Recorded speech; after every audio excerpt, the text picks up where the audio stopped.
Namo Buddhaya. Ya, sehat selalu. Hari ini kita akan berdiskusi Dharma, tentu bagi mereka yang memiliki keyakinan kepada Dharma. Judul yang saya ambil adalah satu kebaikan memberikan sejuta kehangatan. Kira-kira menurut Ibu Bapak, apa itu kebaikan? Atau bahasa gampangnya, apa itu kebajikan? Iya pasti. Apa itu perbuatan baik?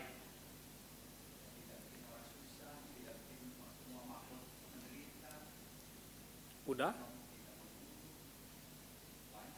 Banyak ya? Baik. Secara simpelnya tadi sudah disebutin.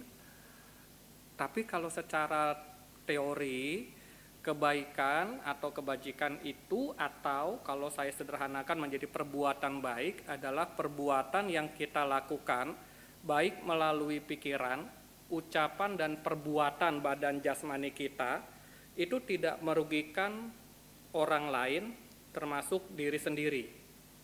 Tapi perbuatan baik juga membawa kebahagiaan. Untuk siapa?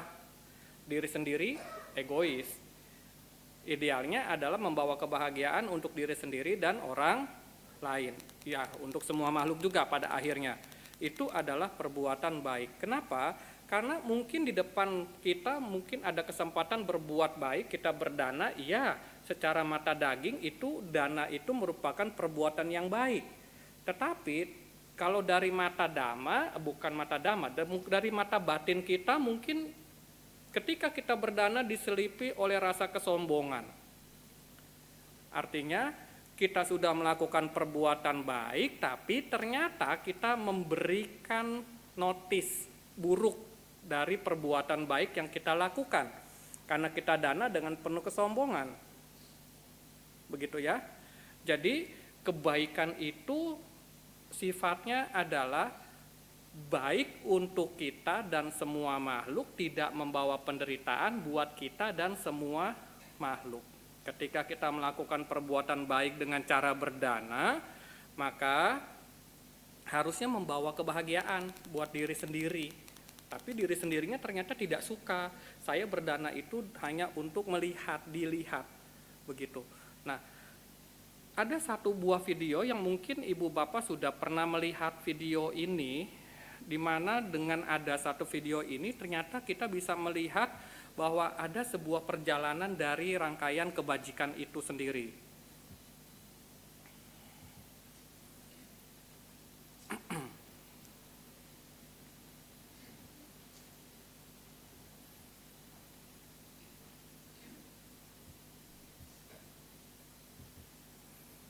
Ya, ini karma kita bersama, nggak bisa keputar. Tapi gini Ibu Bapak, ternyata ketika perbuatan baik itu kita lakukan, meskipun sifatnya kecil, tindakannya sederhana, tetapi bisa membawa efek yang besar Ibu Bapak. Contoh yang paling sederhana adalah ketika kita melakukan sebuah tindakan positif, tulus dan tanpa pamrih, sekecil apapun Ibu Bapak, maka itu bisa memberikan sebuah benih kebajikan yang begitu luar biasa. Kalau tadi di video itu bisa diputar, kita bisa melihat bahwa seorang pemuda itu dengan sederhana hidupnya, kemudian dia melakukan sebuah rangkaian kebajikan. Dia melewati sebuah tempat di mana dia melihat ada pot kering, kemudian pot kering itu hanya sekedar digeser aja di bawah orang yang tiap hari membuang air dari lantai 2 setiap hari. Jadi daripada airnya kebuang sia-sia, mendingan pot kering itu, pot yang ada pohon kering, dia geser agar bisa menerima siraman air tersebut, sehingga lambat laun tumbuh tunas.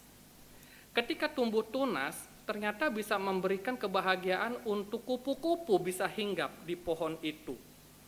Itu adalah satu kebajikan yang murni. Kemudian di video itu juga diceritakan bahwa ada seorang anak secara berekonomi kurang baik, dia membantu, dia menyisihkan uangnya, dia berderma, meskipun duitnya cuma 2 lembar, orang-orang geleng-geleng, ngapain sih kita melakukan perbuatan baik?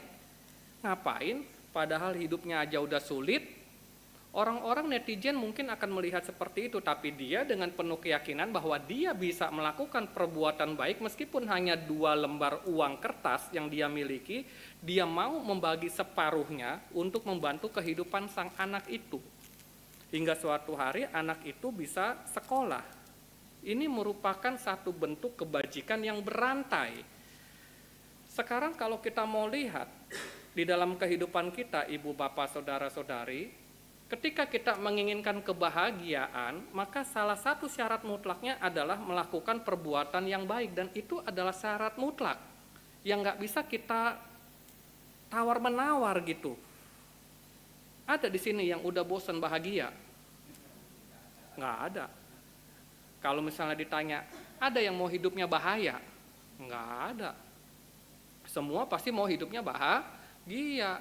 Tapi pertanyaannya adalah bagaimana, how, untuk kita bisa melakukan, mewujudkan kebahagiaan itu. Secara simpelnya adalah dengan melakukan kebajikan itu, ibu bapak. Karena setiap tindakan baik adalah benih yang menumbuhkan kehangatan. Tidak hanya bagi penerima, tetapi juga bagi para pelaku dan lingkungan sekitar. Ibu bapak mungkin duduk di wihara ini dengan nyaman. Tapi di balik kenyamanan yang kita terima, itu ada para pengurus, pengasuh, pendamping, pelayanan umat yang selalu sigap memberikan bantuan tenaganya. Perhatiannya ditujukan supaya kita bisa nyaman ketika kita beribadah. Dan ini merupakan satu tindakan kebajikan yang mungkin tidak perlu dilabeli dengan nama. Karena ketika kita melakukan perbuatan baik, kita tidak lagi dilihat dengan, engkau agama apa? Engkau dari mana? Engkau dari suku mana? Tidak, perbuatan baik itu tidak dilabeli seperti itu. Seperti yang dilakukan oleh para pengurus Wihara Pluit Dharma Sukha. Dia menyiapkan barisannya dengan rapi, dengan secara presisi, supaya semua umat yang duduk bisa PW.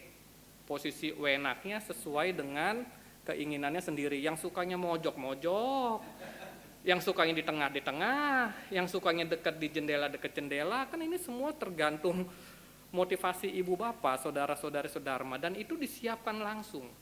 Dan itu merupakan tindakan baik meskipun sekecil apapun. Buddha, guru kita, memberikan pesan Dhamma, jangan meremehkan perbuatan baik meskipun kecil, ibu bapak, karena bagaikan setetes air, tes, dia akan memenuhi sebuah gentong. Tapi jangan lupa, jangan remehkan juga perbuatan buruk meskipun kecil, karena ibarat tetesan air, tes, dia pun akan memenuhi sebuah gentong. Tergantung gentong mana yang ibu bapak ingin penuhi, yang baik atau yang buruk. Kalau mau memenuhi gentong yang baik, maka buahnya adalah kebahagiaan. Apakah kudu nanti? Enggak. Saat ini, saat ibu bapak, saudara-saudari melakukan kebajikan. Contoh, beberapa minggu yang lalu saya sempat ditanya oleh seorang anak sekolah minggu. Anak sekolah minggu sekarang ini begitu sangat kreatif sekali. Pertanyaannya sangat menantang, bikin kepala puyeng, melantang juga akhirnya. Saya ditanya, Romo, karena temanya tentang 31 alam kehidupan. Ya, sekolah minggu sudah belajar 31 alam kehidupan, akhirnya ditanya saya, Romo, emang Romo udah pernah ke surga, udah pernah ke neraka? Coba, seumur-umur. Iya, saya baru ditanya itu sama anak sekolah minggu. Seumur-umur. Apa jawaban ibu bapak ketika kita ditanya, ibu bapak tahu surga neraka? Nggak tahu, tidak mengenal surga neraka. Pak Sarwan, nanti temanya surga neraka ya, selanjutnya 31 alam kehidupan. Di ajaran agama Buddha kita mengenal 31 alam kehidupan, secara simpelnya kita mengenal surga dan neraka. Di 31 alam kehidupan itu, 4 alam penderitaan, 26-nya alam kebahagiaan, termasuk salah satu alam yang saat ini kita hidup, alam manusia. 26. Secara hitung-hitungan lebih banyak alam menderita apa alam menyenangkan, alam berbahagia? Secara teori iya, paling banyak 26 alam bahagia, alam menyenangkan termasuk alam manusia ini. 4 itu cuma penderitaan, 4 doang sedikit. Tapi ternyata yang tadinya piramidanya terbalik, segitiganya seperti ini, paling bawah kan paling dikit. Ketika kita makin belajar, piramidanya terbalik. Meskipun dia 4 doang, 4 alam penderitaan, ternyata 4 alam ini melebar. Dia punya turunannya masing-masing. Ada alam binatang. Binatang itu bukan hanya binatang yang melata, ada juga yang punya kaki. Kakinya ada 2, ada 4, ada 8, ada 1000. Macam-macam tuh. Hidupnya bisa di udara, di darat, bisa di laut. Dibagi-bagi. Kemudian alam asura. Alam asura juga banyak macam. Alam setan jangan salah. Itu juga banyak banget alam setan itu. Kemudian ada lagi satu alam, alam neraka. Neraka banyak, Ibu Bapak. Banyak. Ternyata meskipun 4 secara garis besar, turunannya ternyata lebih banyak dari 26 alam kebahagiaan. Maka wajar ketika kita mau meninggal, kita lebih banyak ke alam menderita. Percaya enggak? Ibu Bapak percaya kalau ketika kita meninggal, kita lebih gampang masuk ke alam 4 penderitaan? Percaya? Enggak? Ada yang enggak, ada yang percaya ya? Oke, sekarang gini aja, kalau andaikan ini rumah ini, ya, rumah ini kebakar Ibu Bapak, atapnya kebakar. Apa yang Ibu Bapak lakukan? Iya, tapi jangan lupa pas mau kabur, lupa, ada emas. Iya, emasnya dikeluarin enggak tuh? Keluarin lah, balik lagi, yang udah nyampe depan pintu, balik lagi ke dalam. Ngambil emas, kalau nggak mas sayang kebakar, kan begitu tuh. Ya, nah, emas udah ke bawah, apalagi yang kita keluarin Ibu Bapak? Dokumen, akte lahir, kakak, surat utang, asuransi. Surat utang ditinggal apa dibayar? Tinggal aja utang mah. Iya, kalau harta, bawa. Iya nggak apa-apa, itu manusiawi, bener. Emang itu kenyataannya gitu ya. Oke, utang ditinggalin. Oke. Kemudian apalagi yang dibawa? Emas dibawa, surat akte berharga dibawa, orang tua lupa dibawa. Dari tadi nyebutinnya harta doang sih. Iya, orang tua mah lupa. Iya, anak lupa masih tidur. Kita ingetnya emas. Iya. Anak kita bawa apa biarin aja? Bawa. Iya, kesebut sih anak. Kalau nggak kesebut mah ingetnya emas kita Iya. Orang tua. Nah, sekarang saya agak melenceng. Sendok? Enggak. Piring? Enggak. Kuali yang pantatnya enggak putih lagi? Enggak, tinggalin. Kenapa Ibu Bapak, saudara-saudari lebih dominan mengeluarkan benda orang kesayangan ketimbang surat utang, ketimbang sendok, ketimbang piring plastik? Kenapa Ibu Bapak lebih utamain cincin, emas, akte, sertifikat, motor, mobil, sepeda, harta benda, jiwa yang kita cintai, mama, papa, anak, adik, koko, cici? Tapi yang lain ditinggal-tinggalin. Kenapa? Benar. Karena setelah kebakarannya selesai, dengan barang yang tanda kutip berharga, kita bisa jual, kemudian kita bisa renovasi lagi, begitu kan? Tapi kenyataannya, ternyata kita lebih melekat kepada harta duniawi. Ketika kita mau menutup mata, meninggal, itu juga kita lebih melekat kepada harta duniawi loh Ibu Bapak. Sudah berapa kali kita mendengar istilah anicca, tidak kekal. Mungkin kita sudah sering kali mengenal konsep anicca, hukum kama atau hukum karma. Tetapi ketika kita, si Cici punya emas misalnya 50 kilo, waduh, 50 kilo saya nggak punya misalnya. Suatu saat emasnya hilang, si Cici nangis nggak? Secara duniawi umumnya nangis, meratapi. Aduh, emasku kemana ini? Saya mah dengan entengnya, udah Ci, Anica, nggak kekal, wajar. Ya karena itu hartanya bukan hartaku gitu loh. Tapi kalau andaikan posisinya dibalik, saya yang punya emas, aduh emasku kemana begitu. Aku pun akan melekati hal yang sama karena kita ini masih latihan ibu bapak kenyataannya. Kita masih ada perasaan melekat kepada sesuatu objek yang menyenangkan kita. Kenyataannya itu, ketika kita mau menutup mata ibu bapak, seperti contoh yang tadi atap kebakaran, ketika kita mau meninggal, maka yang harus kita keluarkan adalah perbuatan baik, pikiran yang baik, ucapan yang baik, dari 3 pintu yang baik-baik. Tujuannya untuk apa? Ya untuk membantu kelahiran kita selanjutnya, agar bisa mendapatkan kemudahan akses dharma supaya bisa belajar, berlatih, berpraktek, mendapatkan hasil yang baik. Kalau misalnya kita mengeluarkan pikiran yang buruk, ucapan yang buruk, maka itu menjadi benih yang baru, tabungan yang baru, yang suatu saat pasti akan berbuah. Kita lebih cenderung akan lahir di alam penderitaan, karena kita melekati itu. Jadi, kalau misalnya ditanya sama anak SD kembali kepada pertanyaannya, udah pernah ke surga ke neraka? Ya saya juga jawab sama seperti yang ibu bapak jawab tadi, belum. Romo belum pernah ke surga ke neraka, atau mungkin Romo sudah pernah ke surga ke neraka tapi Romo lupa kapan. Saya bilang, kalau misalnya begitu, apakah Romo bisa membuktikan surga neraka? Ditantang sama anak TK, anak SMB, TK sama SD jadi satu. Oh iya juga. Kalau misalnya ditantang, waduh saya juga mikir caranya gimana nih. Saya lihat nih di altar, ada lilin. Namanya Alek.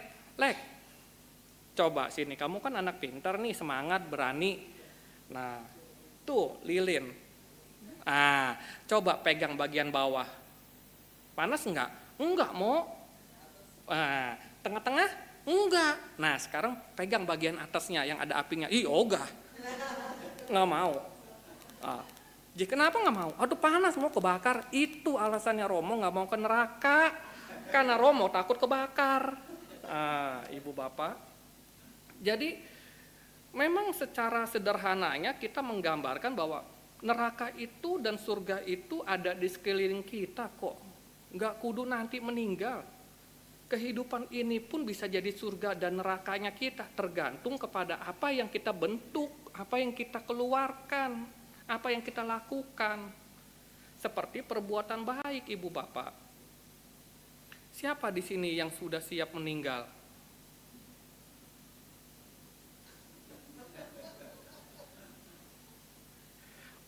Padahal kehidupan tidak pasti. Tahu kehidupan nggak pasti. Kematian adalah pasti. Siap nggak siap harus siap, bukan harus mati. Iya, awas ya. Iya, jadi ngedengar ada sentingan alus-alus. Iya, harus siap. Tapi mau nggak mau harus mau, bukan harus mati ya. Ini bukan sesat ya, ajaran sesat entah dipotong doang nih. Sekarang banyak ceramah dipotong-potong, jadi pengertian beda-beda. Entah tahu-tahu mati aja harus mati. Umat Buddha dari sini kebaktian mati. Waduh gawat ini. Enggak ya, mau nggak mau harus mau. Memang, tapi pertanyaannya adalah kapan? Enggak tahu. Tapi apakah pasti terjadi? Pasti. Udah tahu pasti terjadi. Tapi kita masih leha-lehe. Tahu leha-lehe? Males-malesan. Buddha memberikan pesan di lewat syair Dhammapada, abhitareta kalyane, bergegas berbuat kebajikan. Ngapain tuh? Kok Buddha buru-buruin kita, ayo bergegas berbuat kebaikan. Ngapain? Karena Buddha tahu bahwa kehidupan itu tidak pasti. Kematian itu adalah pasti. Mau saya masih sehat nih, nggak tentu ntar malam. Iya, nggak tahu. Karena syarat mati, syarat meninggal bukanlah dari sakit, dari usia, belum tentu. Karena dari faktor-faktor lain juga bisa. Ada orang yang tidur nyaman, saking nyamannya nggak bangun-bangun ibu bapak, ada juga. Nggak kudu besok. Di syair yang lain, Buddha juga mengajarkan dengan kita ajewa kicamatapang, ko janya maranang suwe. Berusahalah hari ini juga. Ya, berusahalah hari ini juga, siapa tahu kematian akan datang keesokannya. Ya, pengertian keesokannya ya maksudnya setelah waktu yang ini pengertiannya. Disuruh ajewa kita, disuruh melakukannya saat ini nih, ajewa.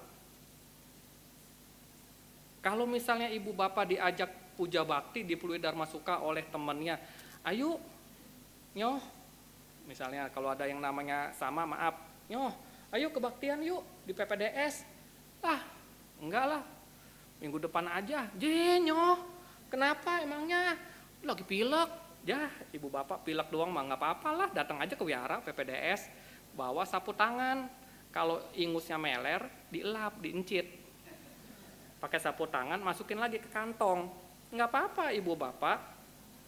Iya.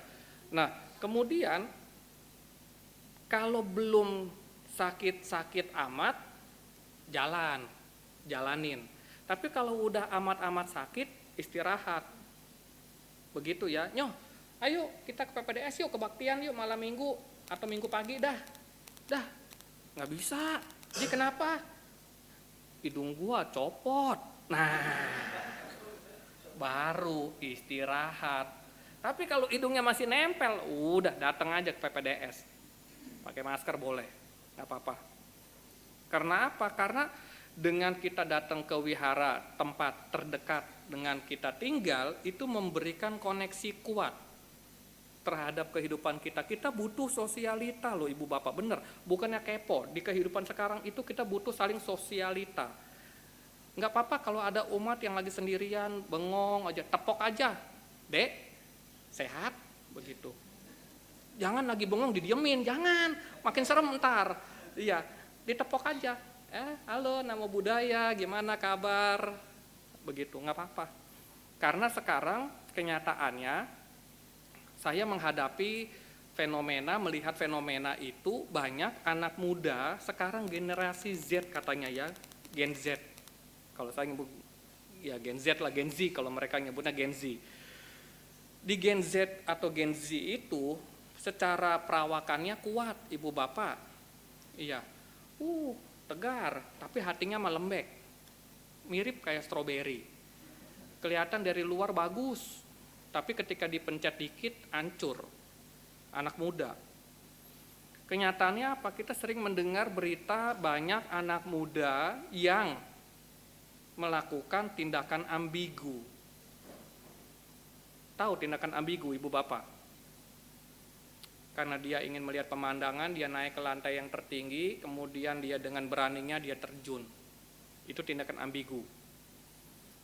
Kemudian ada juga tindakan-tindakan lain yang sifatnya sesungguhnya merugikan diri dia. Ya, jadi berbahaya nih, PPDS yang atas-atas sudah dikunci-kunciin belum? Ya, jadi takutnya ada umat yang malam minggu ambigu, dia naik tiba-tiba ke atas. Ya, kemudian dia terjun bebas. Ya pertanyaannya ya banyak sih kasus-kasus begitu di sekolah, di kampus, tapi kita nggak bisa nyalain sekolah, nyalain kampus karena itu sifat pribadi. Kenapa bisa begitu? Karena kepekaan sosial kita menurun ibu bapak. Anak kita mungkin berbeda dengan ketika kita sekolah. Kita masih bisa ditimpa kapur, ditimpa apusan, digebuk penggaris zaman dulu. Zaman sekarang mah hati-hati guru ge. Iya. Nyentil dikit ge anaknya mah nggak apa-apa, orang tuanya yang kebakar. Nah maka Ibu Bapak, ayo mulai sekarang kita kembali lagi kepada sifat keaktifan kita. Kalau tadi saya naik kereta itu satu gerbong emang melihatnya gadget smartphone, nggak ada yang ngomongnya sama gadgetnya masing-masing lah sekarang mah. Ya di mana-mana, di busway ya di busway aja yang masih gantungan berdiri aja masih bisa ngeliat handphone begini aja. Iya, padahal udah begini-begini posisi dia. Ya kalau misal dia ngerem dia maju begini, maju masih begini juga begitu. Coba pada satu tangan Ibu Bapak, saya suka bilang kalau ke mahasiswa itu hati-hati. Memang gadget itu disebutnya smartphone. Orangnya smart nggak tuh?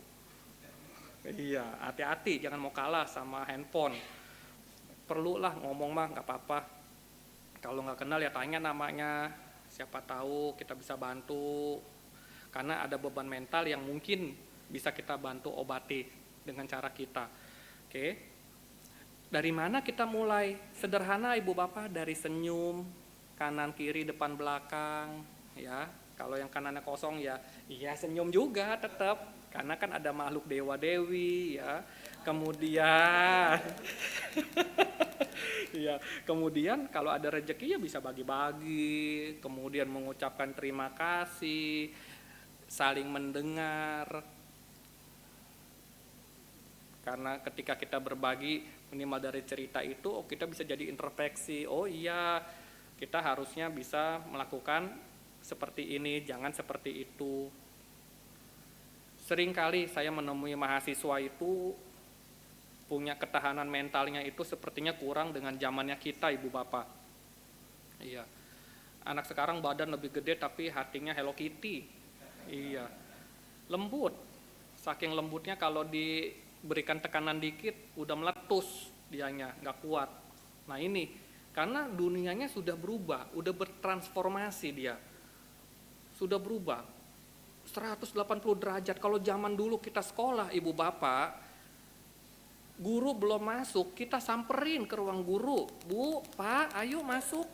Masih ingat nggak Ibu Bapak proses itu ketika sekolah? Ngalamin nggak? Kalau saya ngalamin pribadi, Bu, ini udah jamnya Ibu, ayo masuk. Kita bawain buku absen, kadang pakai taplak, zaman dulu mah taplak meja. Apusannya pakai kapur tulis, zaman dulu. Tapi sekarang Ibu Bapak, guru kagak masuk, kagak dijemput. Udah kayak jelangkung guru G. Datang nggak diundang, pulang nggak dianter, tuh guru. Iya. Malah makin seneng kalau guru nggak masuk. Guru sejarah kagak masuk. Hore. Orang-orang zaman kita sedih loh guru nggak masuk. Zaman sekarang malah seneng. Sekarang juga mahasiswa sama Ibu Bapak. Di kampus-kampus saya sering ngisi begitu.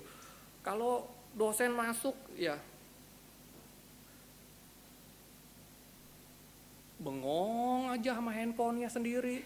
Nggak tahu dosennya masuk. Kapan masuknya tuh dosen, tahu-tahu udah ada aja dosennya di depan. Ya karena pada sibuk dengan gadgetnya sendiri Ibu Bapak. Nah maka ayo kita rubah, kita coba berusaha membangkitkan keaktifan kita, melakukan upaya kebajikan sekecil apapun. Tidak apa-apa. Ya.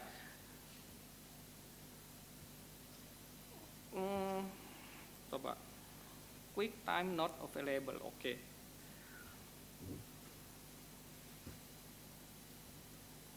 Kadang-kadang kita juga melakukan perbuatan baik itu seringkali menemui hambatan-hambatan. Kita sering menemui yang namanya keraguan. Takut sok dianggap pamer.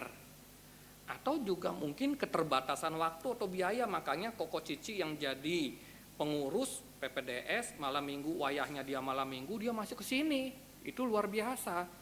Karena meskipun dengan keterbatasan waktu dan biaya masih tetap eksis untuk membantu kita, menjembatani kita ketemu dengan Dharma. Itu yang harus kita apresiasi kepada Koko dan Cici.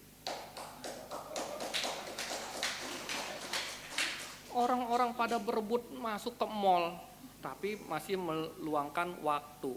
Makanya kalau ada 3 pilihan, Ibu Bapak sudah menang sebenarnya. Kalau ada pilihannya Rumah Sakit Atma Jaya, ya, kemudian mall, bener, terus ada lagi satu lagi kuburan. Ibu bapak lebih milih kemana saat ini? Mall ya. Tapi kalau saya tambahin ada wihara Pluit Dharma Suka, wihara. Tapi apakah rumah sakit penting? Penting lah, penting. Siapa bilang rumah sakit nggak penting? Mall penting, penting. Mall penting. Kalau kita nyari sesuatu yang nggak ada di warung kecil kan kita nyarinya ke mall, penting. Kuburan, penting. Iya. Saya tambahin garis miring, kuburan atau krematorium. Nah, biar lengkap dah tuh pilihannya. Kuburan atau krematorium penting? Penting. Wihara? Penting. Semua tempat itu penting adanya. Nah, karena penting, tapi kita lihat kondisi kita saat ini, kita kan belum waktunya ke mall, belum waktunya ke krematorium, belum waktunya ke rumah sakit. Saat ini kita lebih cocok ke wihara, ya udah ke wihara. Dan ibu bapak tiba di wihara Pluit Dharma Suka dengan beragam caranya. Dan itu pun merupakan bentuk perbuatan baik. Kalau kita melakukan perbuatan baik, takut, cuman dua pilihannya. Ada lampu merah, ada lampu hijau ibu bapak. Lampu merah itu udah berhenti, stop aja. Nggak usah terlalu diperpanjang pendapat-pendapat itu. Ijo, jalanin aja. Karena ibarat ada pertanyaan anak sekolah minggu, Alek kecil junior. Misalnya bertanya surga dan neraka. Jadi saya kepikiran, andaikan nggak ada surga, nggak ada neraka ibu bapak. Andaikan surga neraka itu bohongan. Ketika kita melakukan perbuatan baik, itu merupakan suatu keuntungan atau kerugian? Rugi. Nggak ada surga, iya. Andaikan nggak ada surga, nggak ada neraka, ya. Terus kita melakukan perbuatan baik itu kerugian atau keuntungan? Kalau si Koko jawabnya rugian. Ibu bapak yang lain? Keuntungan. Kenapa rugi kok? Berbuat baik mau masuk surga. Sekarang mah pakai zamannya orang dalam kok. Udah punya belum orang dalamnya? Pakai duit ya. Pakai duit. Kenyataannya meskipun andaikan surga neraka itu bohongan, ketika kita melakukan perbuatan baik itu merupakan keuntungan, ibu bapak. Kenapa keuntungan? Karena minimal membawa kebahagiaan kepada diri kita, minimal. Iya, nggak usah ke surga, nggak usah ke neraka, kejauhan. Siapa yang jamin besok kita masuk surga?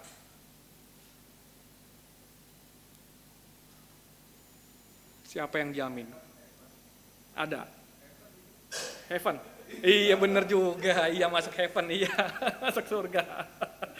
Ya, nggak ada yang jamin, ya kecuali ya rumah duka heaven ya surga. Ya, nah, jadi sama. Dibalik juga, ketika nggak ada surga, nggak ada neraka, ketika kita melakukan perbuatan buruk, menurut ibu bapak, itu suatu keuntungan atau kerugian? Kerugian. Kenapa? Minimal merugikan diri sendiri. Maka ketika ada kesempatan perbuatan baik, lakukan aja, nggak apa-apa. Kita berusaha terus untuk mengisi gentong kita, gentong kehidupan kita dengan tetesan air kebaikan. Itu ya.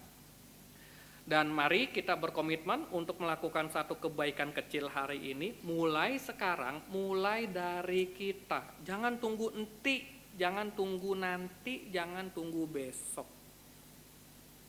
Setiap hari adalah kesempatan yang berharga bagi kita untuk menanam benih kebaikan. Dan pada akhirnya, ayo kita jadikan kebaikan ini sebagai gaya hidup, bukan sekedar tugas belaka. Dan mari kita memberikan kehangatan dunia yang kita bisa berikan bermula dari satu tindakan kebaikan yang kita lakukan dengan penuh ketulusan. Dan pada akhirnya ibu bapak, saya mengucapkan terima kasih atas kesempatan yang telah diberikan kita untuk diskusi Dharma malam hari ini. Dan akhir kata, selamat malam, terpujilah Guru Agung kita Sang Buddha, Namo Buddhaya. Ya, terima kasih. Boleh, jangan sungkan. Baik, Bapak Ibu masih ada beberapa menit diisi tanya jawab.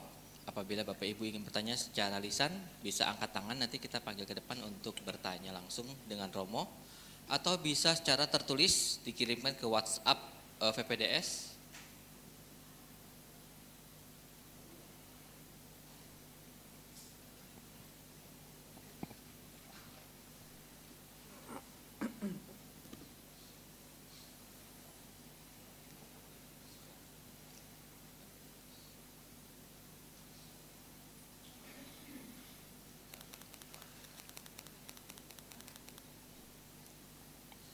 Bisa dikirim ke WhatsApp 081199210098.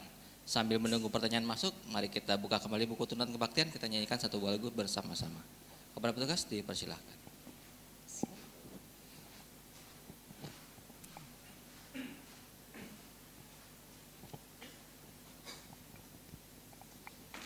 Mari teman-teman sedama, kita buka lagi buku tuntunan kebaktian.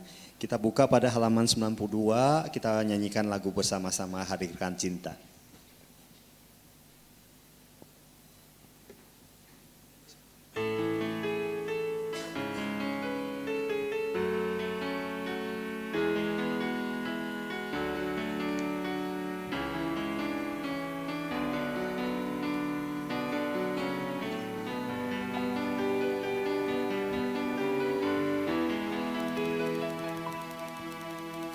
Pernahkah kita renungi tentang arah langkah dalam hidup ini?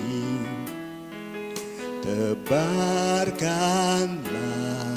cinta kasih di lubuk hati agar bahagia terjadi.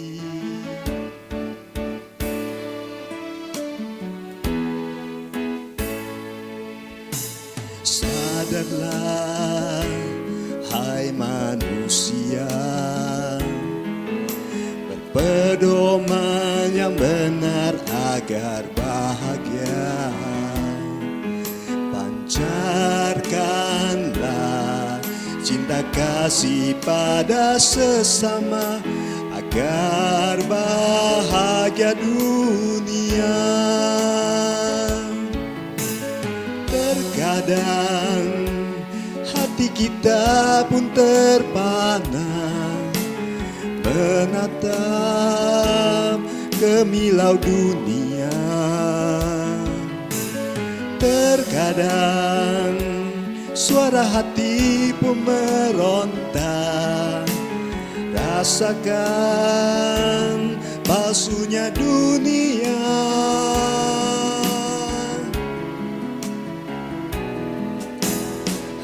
Hadirkan cinta, satukan rasa di dada, pancarkan kasih pada sesama. Bahagialah semesta, jauhkan diri dari amarah di hati, agar seluruh alam berseri menyambut indahnya dunia ini.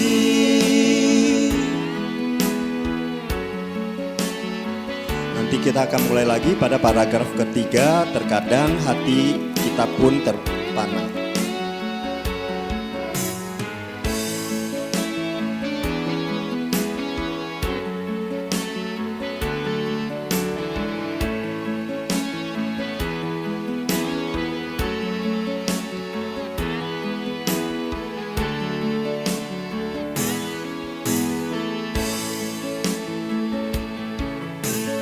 Terkadang hati kita pun terpana menatap kemilau dunia.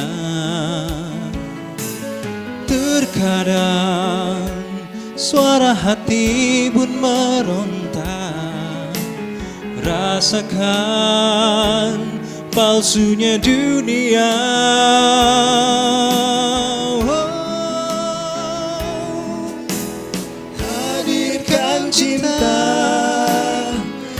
satukan rasa di dada, pancarkan kasih pada sesama.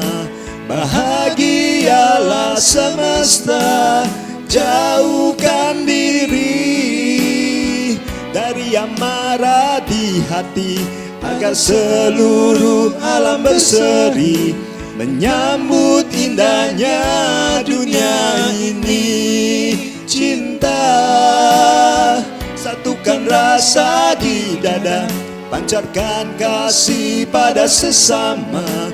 Bahagialah semesta, jauhkan diri dari amarah di hati, agar seluruh alam berseri menyambut indahnya dunia ini. Terima kasih.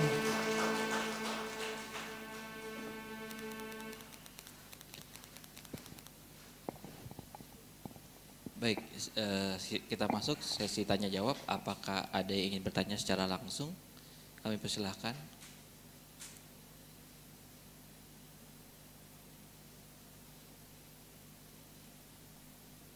Oke, sepertinya pada paham semua, Romo.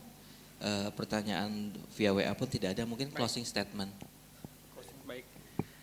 Iya, Ibu Bapak, saudara-saudara sedharma, sungguh berharga waktu kesempatan yang saat ini kita bisa dapatkan sehingga kita bisa mewujudkan satu kebaikan. Seperti gambar, oh ini dari saya ya, FN F4 ya.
Ya, nggak apa-apa.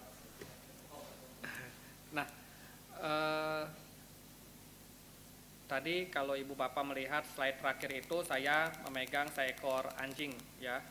Makasih. Ya, saya memegang seekor anjing. Itu ada satu video sebenarnya sebelum ini yang cuman mungkin belum bisa terkoneksi, nggak apa-apa. Jadi ada relate-nya juga nih. Meskipun sudah lepas jubah ya beberapa tahun yang lalu gitu, beberapa puluh tahun yang lalu lah ya, kurang lebih 10 tahunan. Ketika saya berkunjung ke wihara itu, ternyata anjing itu masih ingat juga gitu. Anjing itu masih ingat. Ya, ternyata dia meskipun dulu saya berjubah, sekarang berbaju, kan sama tuh. Jubah dan baju kan sama. Ternyata seekor anjing masih bisa ngingetin, dia nggak perlu ngelihat jubah pakaian yang kita pakai. Nah, kebaikan itu mirip seperti seekor anjing itu. Dia tidak bisa mengerti bahasa kita, tapi dengan tindakan perbuatan yang dilakukan oleh seekor anjing itu ketika seringkali menemani kemanapun pergi, ternyata meskipun saya kembali ke wihara itu, kemudian ketemu lagi, dia masih ingat, masih jilat-jilat ya, meskipun dengan udah berbaju. Nah, artinya apa? Perbuatan baik itu ternyata bisa dirasakan oleh semua, oleh semuanya, bahkan termasuk oleh seekor binatang. Nah, oleh karena itu, ayo kalau seekor anjing aja bisa merasakan manfaat dari perbuatan baik, dia bisa memberikan kebahagiaan tanpa melihat baju yang kita kenakan, maka inilah saatnya bagi kita kita melakukan kebaikan tanpa melihat baju ornamen yang kita gunakan. Karena kebaikan itu bukanlah dilihat dari baju-baju yang kita pakai ini. Di luar baju-baju ini kita adalah sama semua. Nggak ada di sini yang dilahirin tiba-tiba pakai baju. Nggak ada, kecuali dipakein. Oleh karena itu, ayo kita berusaha menjadi jauh lebih baik lagi, menjadi pribadi yang baik, sehingga satu kebajikan itu membawa sejuta kehangatan. Terima kasih, itu closing statement-nya. Namo Buddhaya.